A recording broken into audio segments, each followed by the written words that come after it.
ne.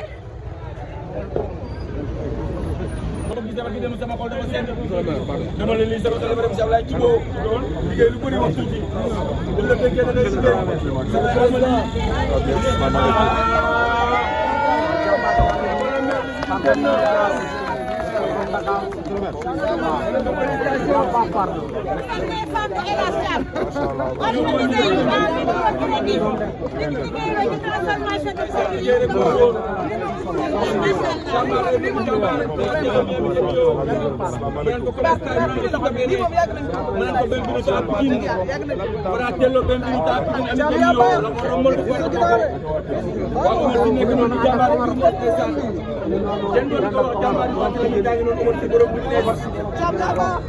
la maire légitime mi ngi nii liggéey lu bëri wax tuuti. waaw.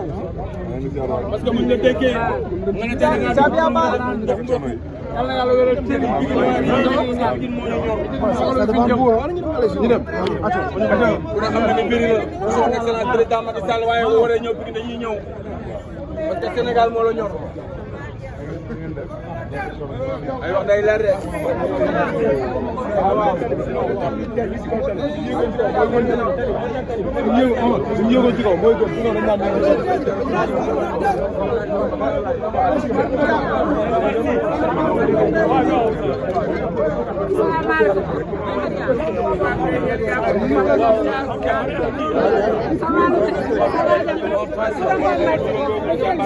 macha allah. wax dëgg yàlla.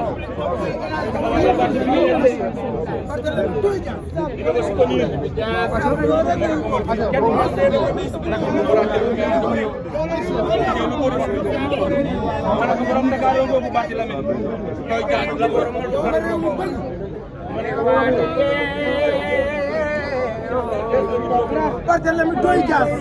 seul futur président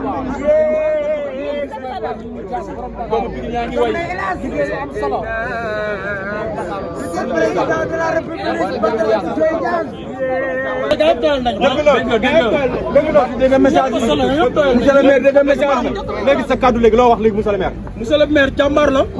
liggéeykat la. waaw li mu fi def ñëpp xam nañ ko. dëgg la fii Pastef moo fi saboor. dëgg la mais xoolal gars yi découragé na. dëgg gars yi ñoo ngi ni tax kenn du wax. waaw Barth Seul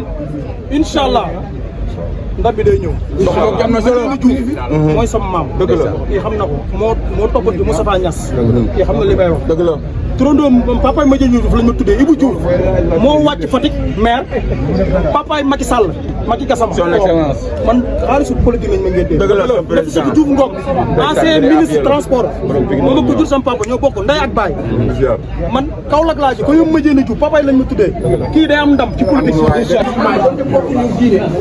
nga defar ko nga ne 100 mètres carrés doon fi am foofu laa la nawee. foofu laa la nawee ba nga xamante ni ah te da nga gëm suñu diine. attention suñu diine da nga leen gëm. dëgg la ñoo ko bokk ñoo bokk lépp ñoo bokk suñu. xam nga kooku kuy defaraat réew. waaw si na ngeen def. du def loolu. amul xaj ak seen. di nga am loo bëgg. jërëjëf. nee na amoo xaj ak seen ci kër kilifa diine yi. lépp sa kër la loolu la. jàmbaar day bëgg jàmbaar bu ay wax ay jëf la.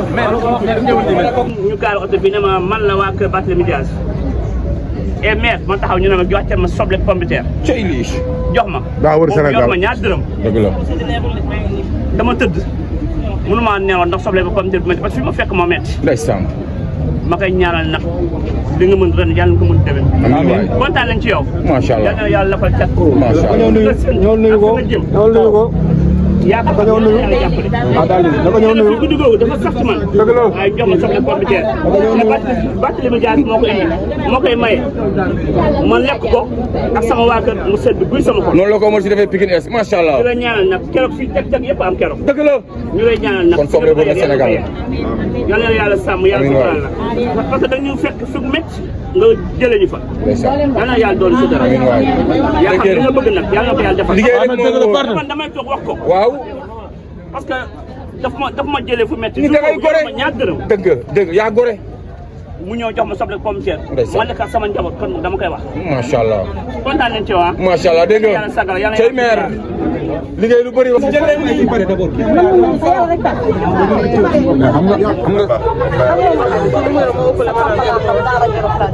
parce que foo ma woon Dakar ak Jolof foo ma woon lii yaa ngi may dégg bëgg nañ la ndax Fatou Mbengue sa sœur ñoo bokk fii Basangue ñu koy fii bëgg nañ la nga yàlla tax bëgg nañ la yàlla na yàlla may ndam dañuy fooraay li ngay def bu ko bàyyi boo jógee fii na nga dem Daaru Salaam boo ko jógee na nga dem si dem moom Mati Sarr xale yi fa nekk réew la ñu yoon macha allah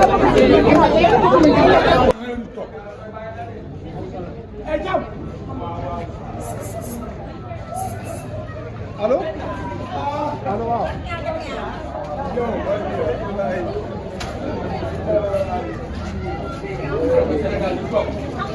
ah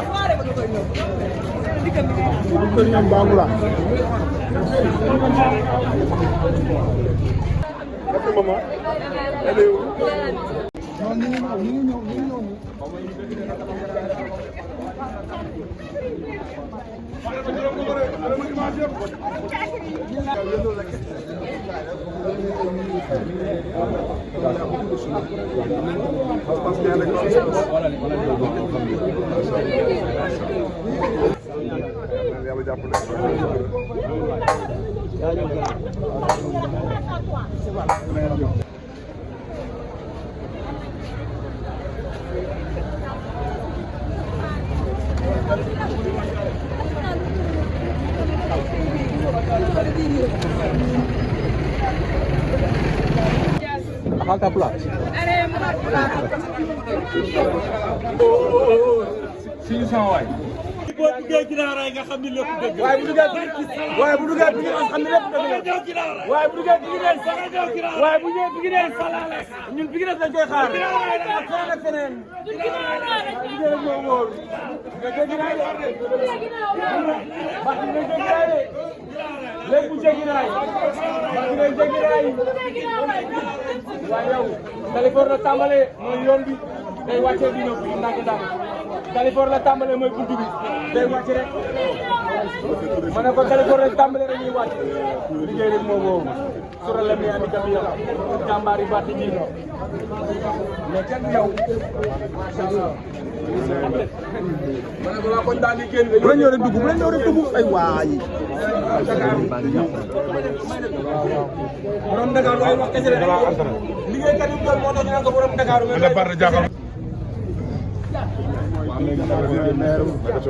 Dalifort.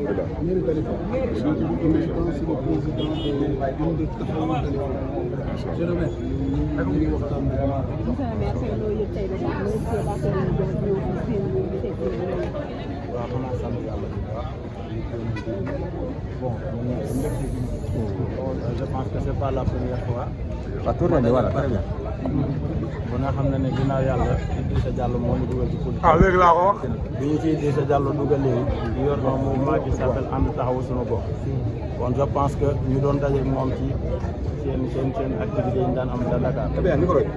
bu yàlla dogalee nag mu ñëw fii tey ci Dalifort.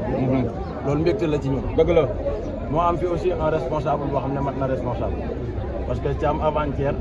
organisé na fi benn activité. bi ma ko yëgalee it woo ma téléphone. dama déplacé wu génn dem fekkee assisté ànd ceeg moom parce que Dalifort ñun ñëpp a bokk. biñ ci waxtaanee it mu ne ma part ma ne ko Dalifort daal képp koo xam ne fi nga dëkk juddoo fi yaroo fi màggee fi. am fi loo fi bëgg a def mu nekk activité boo xam ne ñun mairie bi sax ñoo ko war a def ndax lépp lu baax ci dëkk bi ñun waa mairie bi jamono ji ñu ko dënk ñoo ko war a def buñ gisee nag kuñ ciy jàppale dañ ciy ànd ak loolu moo waral wax na ma ne part woo na ma démb wax ma ko ma ne ko dama am atelier bi PSE Senba un projet pour la santé environnementale et la pollution en Afrique ma di ko présider depuis ce matin mais dama ne du ma dem mukk te yegg si woo ba ànd ak sa gan bi ñu dalal parce que boo fi Bart bu fi ñëwee war na fee ñëw ndax fii ku na xam ne Idrissa Diallo ak ñoom Bart la woon te Idrissa Diallo ñun ñii ñëpp tey nekk fii la relève wala la crème tey ñun moo ñu formé moo ñu dugal ci politique. Je pense que j'avais l'occasion même à l'Assemblée nationale bi ngay nekk député ñu mas fa daje échanger bi mën naa la fekk ñu waxtaan foofu noonu avec Guy Marius Sagna kon tey bu ñu dajewaatee fii duñ def lu am ci mbégte di la encouragé nag di la ñaax ci naasi bi nga nekk di la ci ñaanal nag yàlla defal sa jëkkam. amiin kontaan nañ bu baax a baax. maire mën na am nag parce que man ci suba ba léegi maa ngi soog a génn dañ ma message ne ma waaw waaw en tout cas daal ñun daal waa Dalifort waaw mënuñ leen wax li nga xam ne moom la ñuy sentir suñu xol ndax kii bu dul dara man madame Diallo Ndeye Dramé sama yaay la sama xarit la te li Barth di def lépp li ci ëpp daf ñu koy wax fu mu toog di ko gërëm di ko sant te lépp loo mën a defal Ndeye Dramé wala doomam yi ñun ñi nga xam ne seen papa moo taxu ñuy politique ñun ñoo ko war a def kon boo ci jàppee ak taxawaay bi nga ci am dañ la ciy ñaanal yàlla rek yàlla defal la ci ndam waaw ñu ngi leen di sant bu baax nag di leen gërëm naan leen yàlla na leen yàlla defal jàmm. amiin amiin waaw merci beaucoup. amiin. parce que ñun ñu gisoon dépense ba léegi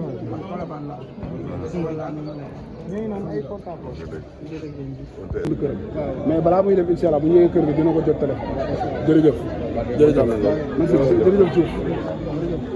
kon na fa sant. ñaan du doy de. ñoom yaa ngi ñaan.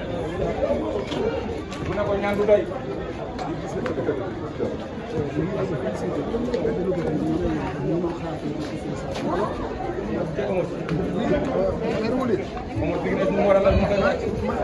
maa ngi nii Cité Soleil maa ngi nii génn foofu laay nekk kii war a wàcc dina la war a mel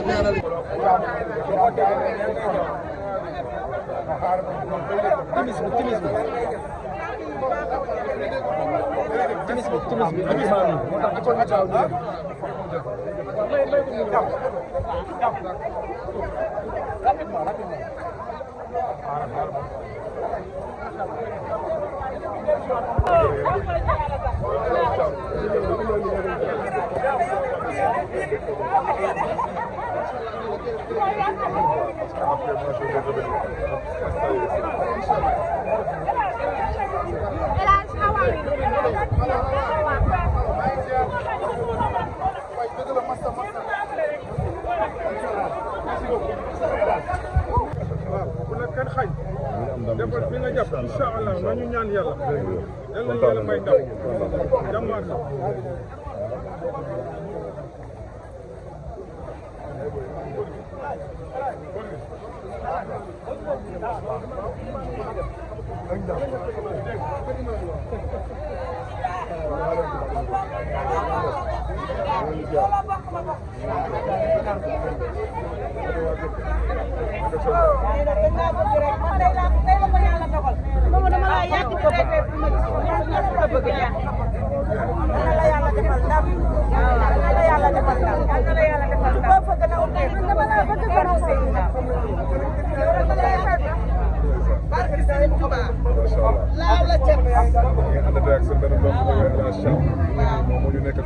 macha allah yal na ngeen yegg niw yoon ci barke Serigne Fall liggéey réew mi ku ko liggéey la ñu bëgg ku ñu jàppale la ñu bëgg ku ñu dimbale la ñu bëgg sonn nañ tàyyi ndax yor tam réew macha allah macha allah ñu mën na sonn nañu yaakaar tas na yaakaar tas na yaakaar a tas macha allah yaakaar dafa tas na yaakaar tas na sonn nañu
ñu njëkkee fii nga xamee ni mooy Dalifort ak cité Hacienda ak fii ci cité bi cité poste ñu ànd ak nag koo xamee ni yaakaar naa ne dafa neex a présenté te kenn dootu ko wane ndax jëfam wane na ko ndax mooy maire boo xamee ni moo fi nekk ba jóge fi ñu continuer di peinture ay liggéeyam di inaugurer ay liggéeyam li ma ko wax ni ko tu es le maire légitime tu es le maire élu par suffrage universel par la population de Dakar barke Serigne Touba Mbacké yàlla nag nii la nag booy politique da ngay ànd ak ñoo xamee ne fa ñu dëkk tekki nañ fa dara ndax politique addition la politique da ngay ànd ak koo xamee ne fa mu dëkk tekki na fa dara waaye ala càmm mi ku ñëw Dalifort ak tey li ko wër xam ne amal na waa Dalifort njariñ lii rek nag mooy liggéey bi ndax liggéey bi bu ñu ko liggéeyee nii bu ñu demee ba élection jot bu ñu gañee dañ naan ñii fañ leen jaar fekk na ñii bi ñuy liggéey booba yéen a ngi nelaw xam nga ne ku jug ci 4 heures di dox ba léegi ànd ak jeunesse boo xamee dañoo dynamique li ma gën a neex ci jeunesse su Barth bi mooy amul kenn koo xamee da ngay tàyyi mais nag boo àndee koo xamee ni liggéeykat la boo àndee koo xamee ne amul caaxaan boo àndee koo xamee ni gor la boo àndee koo xamee ne dafa am détermination yow da ngaa war a am détermination ñun nag dañoo ànd ak yow te yàlla tax te incha allahu rabbi ni ñu àndoon ak yow ba ñu bànn la def la maire de Dakar dinañ ànd ak yow ba dugal la palais nga jiyooloog ñii parce que ñun lépp fekkee nañ ko ñun lépp lañ fekkee fii Sénégal la te kenn moomul kenn te kii ku ko xool xam ni kii ku jekk si président de la république la man parti ba mii laa bëgg mu jël mairie Dakar man Barthélémy Dias président de la république laa bëgg mu doon ko ñun bëggatuñu mairie bi parti ba mii lañ koy jox mu yor ko nga ànd ak parti ba mii nga xamee ne nag man ak moom Sia Goro la woon Sia Goro nekk société bi gën a mag Sénégal ñu nekk fa man ak moom ay at mu nekk sama patron nekk sama directeur ñu ànd def ay tour du Sénégal yu bëri man tey su ma ñëwee tey fii si Barth c'est grâce à Pathé Ba te man du ma defee demi mesure laay defee parce que li may def ragalu ma ko du am moo ñu fi indi ku ne li lay jëriñ yaa koy liggéeyal sa bopp te yàlla mi ngi ñuy dimbali ñoo ngi liggéey macha allah mais Barth bi dañoo ànd ak moom fas yéene ànd ak moom ba mu dégg son excellence loolu lañ bëgg ala caam nag politique nag engagement la ak détermination ak constance maanaam toog xaar lu waay xaarul du la fa fekk te doomu aadama da ngay gore te Barth mi bi mu yoree mairie bi ku ci sa wërsëg nekk bokk nga ci sànq bari na ay maire yu ko interpellé maire yoo xam ne dañ ñu ko ñun suñu doom yaa ko wutal bourse complet ba mu jàng ba pare te Barth xamul booy bi xamul yaayi booy bi xamul papay booy bi loolu nag mooy politique ala cam kontaan nañ si yow ndax nag nii la yaakaar naa ne li ñu def tey Dalifort moom la ñu war a def incha allahu rabbi semaine yi di ñëw diwaanu Pikine muy Pikine Est fi nga xamee ni fa la suñu mbokk mi Omar Sy ndax man Omar Sy mooy sama leader ndax moom laa dëkkal moom tamit mu nekk Pikine di def social bu baax di dimbali nit ñi di faj nit ñi lu waay xewle mu ñëw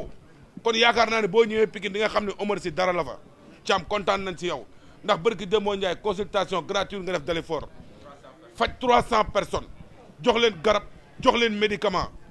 te tubaab nee na avant tout la santé kon daal monsieur le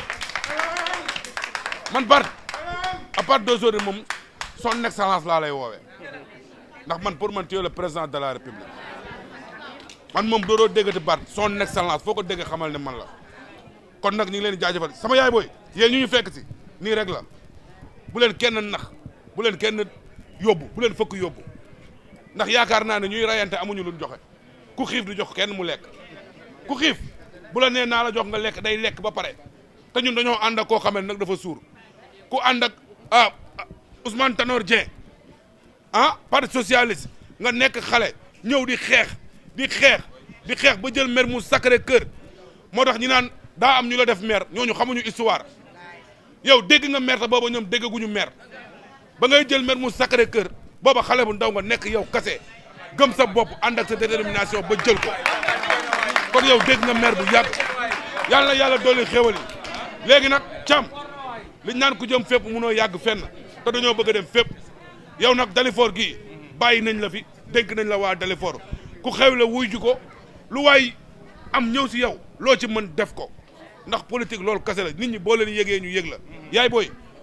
seen choix def ngeen seen choix de yàqu leen seen choix de xoolal kii ni mu boowee jantal autorité day boo day jantal day mën a wax yàlla na yàlla doole jàmm yàlla nañ ànd ak Barth ba ñu band ko biir palais bu ko defee gendarme bi ànd ak ki ci des naan ko nii muy génn Barth di dugg jërëjëf merci ay ca jërëjëf yaa booy di ziar son excellence monsieur Barth di la ziar di kontaan tamit ci teewaay bi nii seet si gi ngeen ñu seet si di sant tamit El Hadj Thiam mi tax tamit nga ñëw fii ndaxte El Hadj Thiam boobu ba tey mi ngi ñuy taxaw moom itam ndax ba mu ñu gisee ma taxawal fii GIE ànd defa sama gox maay présidente bi ñu toll ci 230 personnes ñu nekk nag association bu dëgër bu taxaw El Hadj Thiam ñëw waxtaanal ak ñun ma ne ko ni carrément ne ni suñu association bi ñu ngi soog a juddu 6 mois lañ defagum mais association bu dëgër la bu taxaw fu mu ne nii dañuy tàllal suñu loxo ku ñu jàppale la ñu bëgg ndaxte financement yi soxla nañ ko bëri nañ tamit ay projet yoo xamante ni war nañ koo def te amaguñu tamit ku ñu jàppale pour ñu def ko bëri nañ tamit yu ñu taxawal pour liggéey ko yu bëri amaguñ ko sama secrétaire général mi ngi nii moom laa bëgg a jox pour mu présenter ma sama bureau ak sama asalaamaaleykum wa rahmatullah je m'appelle Ndeye Kamoy Sall ñu ñëwoon tey fii nii ci Dalifort gunge woon suñu leader le président Barthélémy Diaz ñëwoon seet si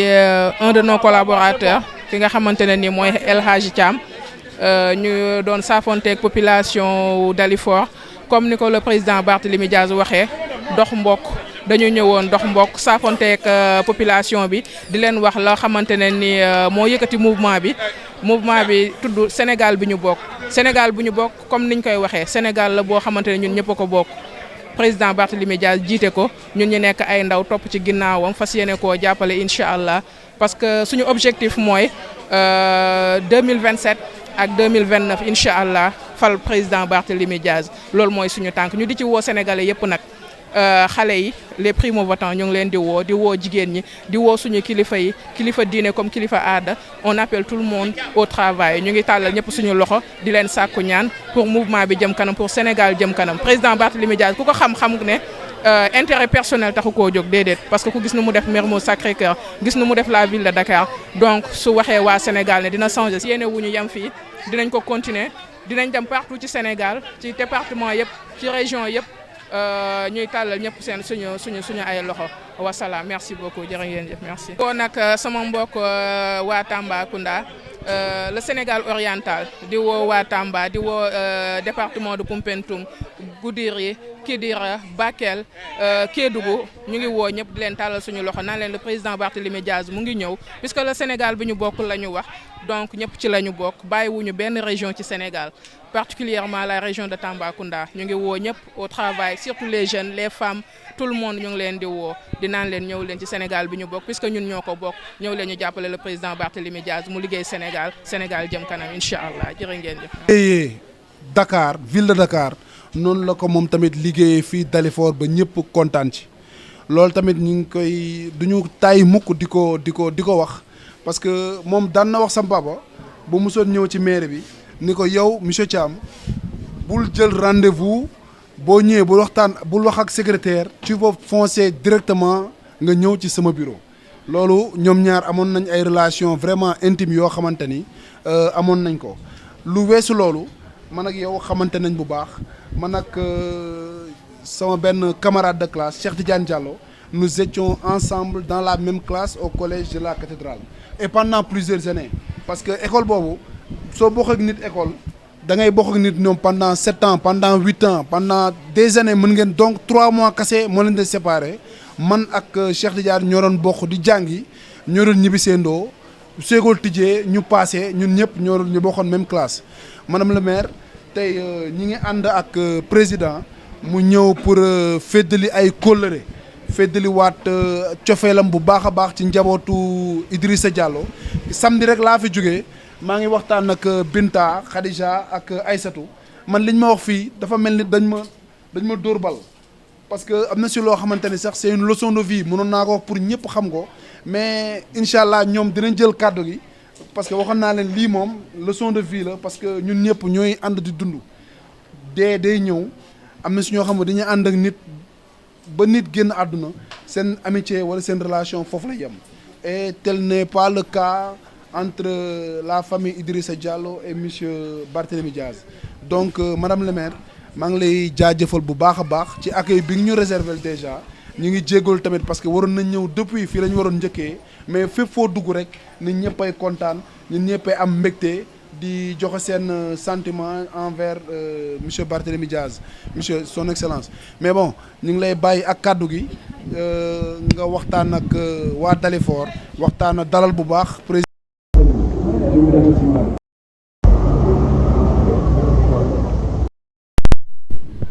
asalaamaaleykum maa ngi nuyu ku ci nekk ci turam ak santam tàmm ma nag di wax en public mais tey moom foog ma wax maa ngi gërëm tam sama dëkkandoo yi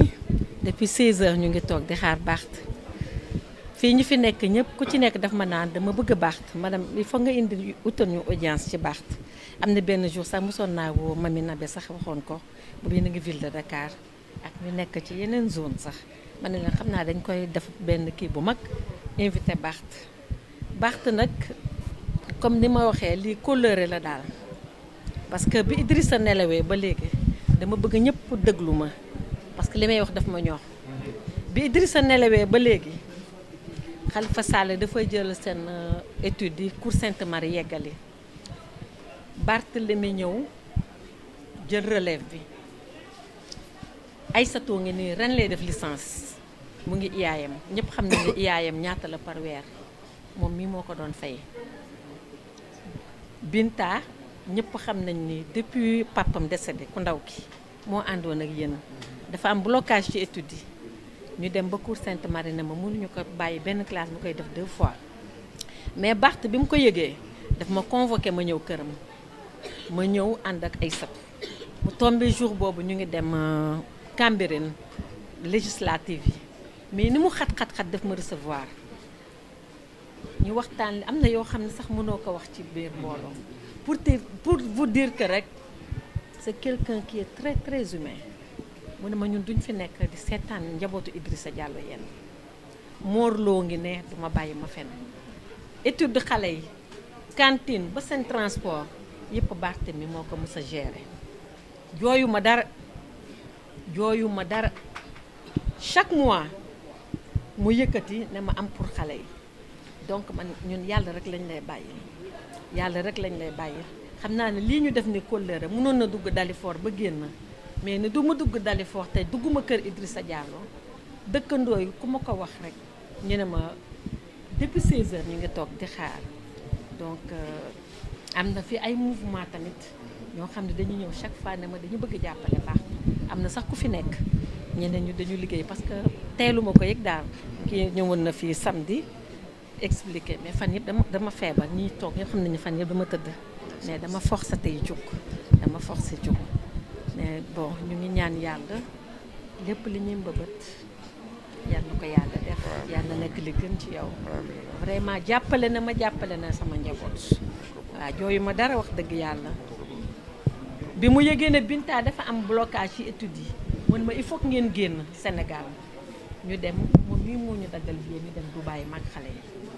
xam ngeen loolu tamit aw ma payam daal xam naa li ci dese damay bàyyi incha allah.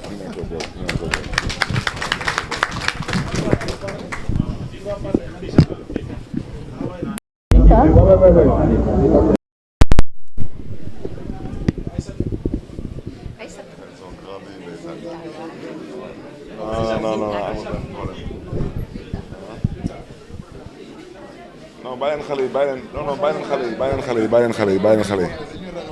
non bàyyi.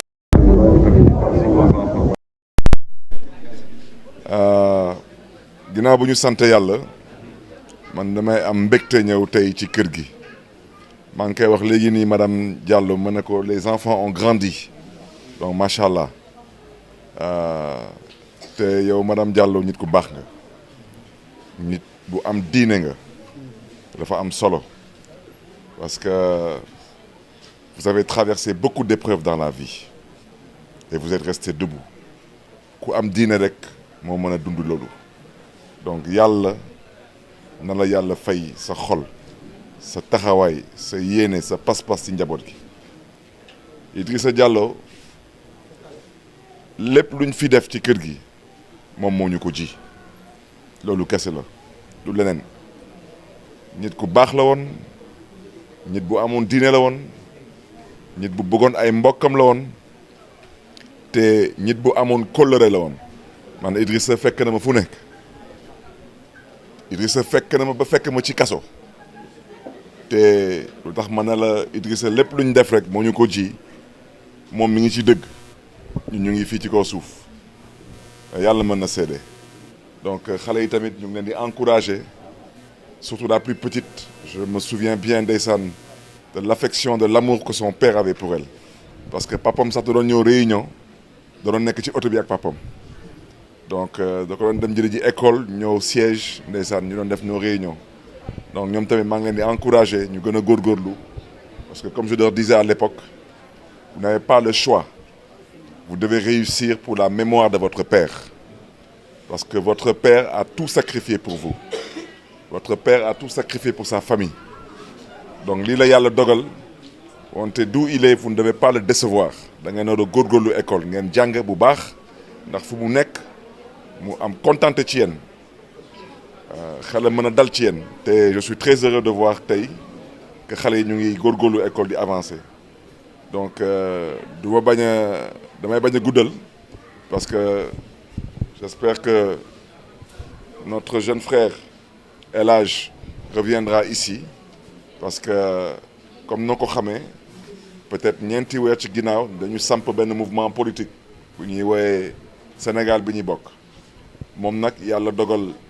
biir département de Pikine muy ànd ak ñoom Omar mais wante fii biir Dalifort moom mooy dox fi ay tànk pour mën a yaatal mouvement bi xeebuñu kenn nag xeebuñu dara te yow xam naa ne am na lu la yàlla may dat bi Dalifort parce que loolu Idrissa Nam moo ko liggéeyoon wante da nga ko préserver donc soo ko mënee booleel ak ay nit soo ko mënee xelal soo ko mënee jàppale ci anam bu nekk c'est votre fils ngeen def ko ñu nag lu ñuy wut tey mooy mën a wone mën a fësal suñu yéene suñu cofeel ak suñu pas-pas ci askanu Sénégal ak ci Sénégal wante tamit bëgg tamit mën a wone yaakaar bu ñu am ci ëllëgu Sénégal donc fépp fu Sénégal yi di yeewu ñu ngi sàkku ci moom mu ñu bàyyi ñu xel te ngeen bàyyil ñu tamit xel ci kurus gi parce que am yàllay buur ñàkk yàllay buur ñu ñaan yàlla daal yàlla nañu doon lu gën ci Sénégal yàlla nañ doon lu gën ci askanu Sénégal yàlla nag su ko namulee ci ñun tamit yàlla na yàlla def lu gën ci Sénégal wante amuñu xel ñaar ci yéene bu ñu am ci Sénégal te maa ngi sant yàlla parce que fépp fu ma jot a jaar yàlla may na ma mën a fësal suma yéene ak suma cofeel ci suma askan ak ci suma gox moo xam ci commune de Mermoz Sacré-Cœur moo xam ci ville de Dakar te ma am tamit yaakaar que yàlla du tas yaakaar par rapport ak tànk yu ñuy dox pour fësal suñu yéene ci Sénégal yow nag madame Diallo suma sœur nga vraiment suñu jigéen nga maa ngi ànd tey ak suñu magu yoon di monsieur le maire Ibrahima Seydi mi ngi ñuy toog adjoint au maire de Dakar ànd tamit ak Pathé Ba adjoint au maire de Dakar vraiment ànd ak njaboot gi yëpp te wax dëgg yàlla di feddaliwaat kóllëre gi donc vraiment merci une fois de plus ñu ngi remercier dëkkandoo yi ñu fi fekk di nuyuwaat encore xale yi di leen di encourager bu baax a baax yow tamit daal ñu ngi lay ñaanal yàlla na yàlla yokk sutura bi may la wér ak wérle vraiment gën la kattanal ndax lépp gën a yomb ci yow daal ci gàttal loolu moo nekkoon kàddu yi mbokk yi une fois de plus merci et très bonne fin de soirée à vous et puis nos portes vous sont toujours ouvertes vraiment avec beaucoup de plaisir merci.